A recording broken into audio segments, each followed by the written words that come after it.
welcome back to my channel. Today I'm going to show you how you can use a Capcut PC version offline. Let's get started by open your file explorer. You can click it and go or click the drive C on your PC. This is Windows 11 version. I use as my operating system, and double click the users and double click this your users data. This is the app data. You cannot fill this data by default, but you can unhide. You can refill by click on view, show, and click on hidden items.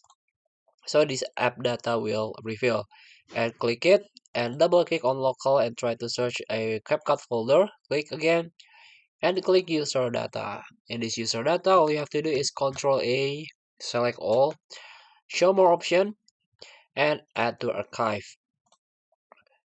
So this user data, you can make a copy of this or you can make a archive using this WinRAR. Tap OK, and done.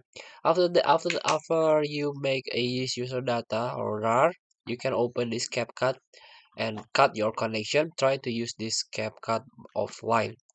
So please feel free to try. Thank you for watching. Don't forget to comment, like, and subscribe. Also click the button below. See you.